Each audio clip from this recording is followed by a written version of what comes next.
Vanakkam.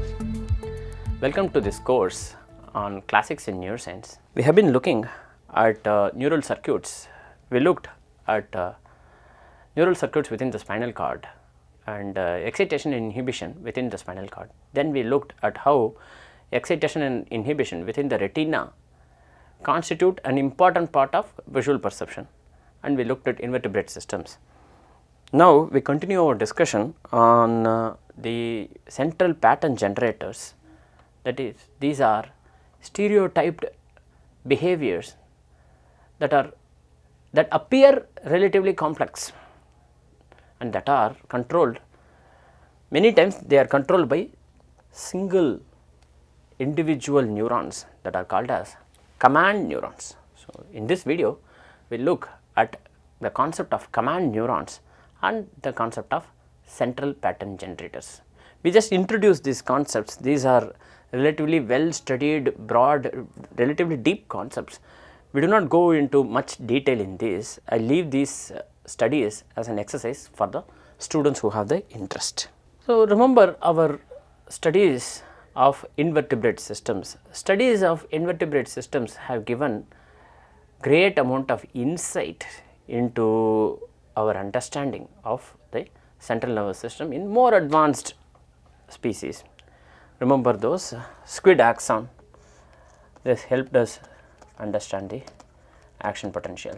Then what else? Then we can say crayfish.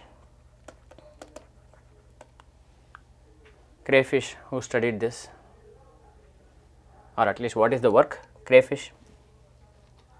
Receptor potentials, is it not?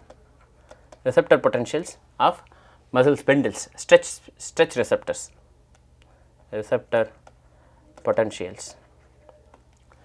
Then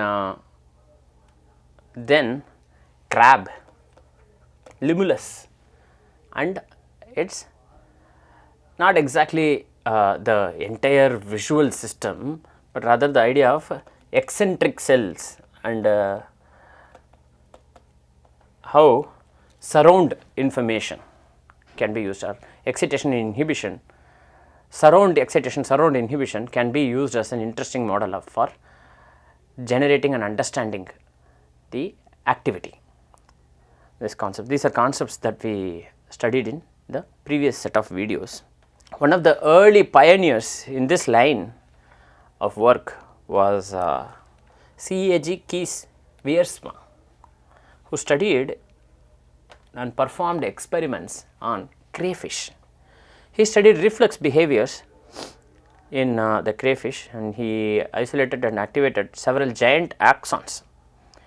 These axons innervate ganglion cells that then went on to innervate the muscles of the body.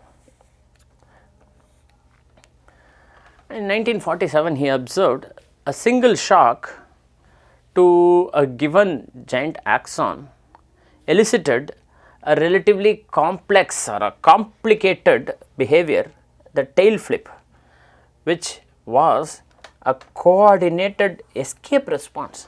So, relatively complex behavior, but that was elicited by activating one neuron.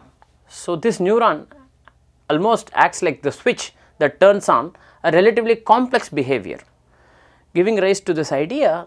This gave rise to this idea that relatively complex or complex looking behaviors may be elicited by activation of individual neurons, and these complicated behaviors may be the result of neural circuitry, hardwired neural circuitry within the spinal cord that may be activated by just one action potential coming from a specific neuron. This hardwired neural circuitry that we spoke about, we mentioned this in the previous video also, half centers, rhythmic pattern generators that can be activated by that single neuron. That single neuron is called as the command neuron. So, we use this crayfish nervous system as the model system for improving our understanding of course, the vertebrate spinal cord.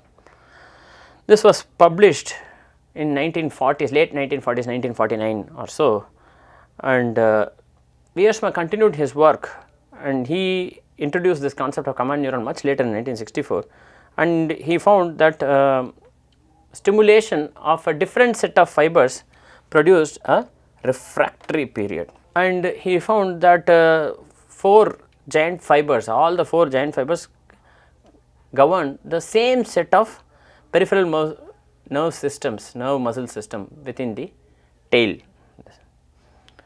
And he also this work was also then shown Edwards much later, about 50 years from the original publication of Yersma, mentioned that the giant axons of the crayfish and the nerve cord in the giant axons drive tail flip escape response. So, if you just activate that neuron, you are going to get a relatively complicated behavior of the crayfish that produces this escape response. You might think that the brain is making this decision to escape, but rather this is a hardwired behavior. This is hardwired, and you just have to activate the appropriate neural circuitry. All you need is a switch. But let's take a step back and analyze why would this be hardwired. Because obviously this is an escape response, and it is evolutionarily crucial for this species to have this, because if not, the species will just become extinct. So, this is hardwired. So, then this set of neurons or the neural circuit came to be called as the central pattern generators, or CPG. These are also variedly called as spinal pattern generators, or SPG by some people. The existence of these pattern generators in humans is heavily contested, and that is a topic of active research, but in other lower animals it has been shown that there is this existence of pattern generators, spinal pattern generators that produce locomotor like movements. So, there is a simple division of work between the command neuron and the central pattern generator neural circuitry. Command neuron gives the command, central pattern generator just executes. So, this implies that there is both generators, action generators, and drivers. There must be a controller. So, these giant fiber systems along with other systems contribute greatly to eliciting this reflex behavior. There are obviously some advantages to studying the simple model systems such as the invertebrate system, because you can in many cases isolate and measure activity from individual cells and individual neurons, and you also can study the animal behavior by activating individual neurons. This is fantastic. This is extraordinarily difficult to obtain in higher species. Activating each command neuron elicits a relatively complex behavior. So, you could measure activity of the command neuron and also measure the behavioral response. So, it can predict the behavior of the animal, but when you look at that behavior of the animal, you would be forced or you would be compelled to think that the brain is involved in that decision making process. Central nervous system means brain and the spinal cord. So, the brain need not be involved other than just sending one command, just activating this. This has also been tested in other species such as the lobster cardiac ganglion that has only 9 cells. You might think just 9 cells, but studying these 9 cells itself is complicated as it is, but it is possible to isolate and study these 9 cells and describe the behavior of the entire system. So, the idea then is, if we study simple systems, then we can improve our understanding of relatively more complicated systems at the systems level, at least at the systems level. These are all the references that we used for this set of videos. Please do go through these. Many of these are seminal papers from the seminal original papers from the original contributors for this work. With this, we come to the end of this video. Thank you very much for your attention.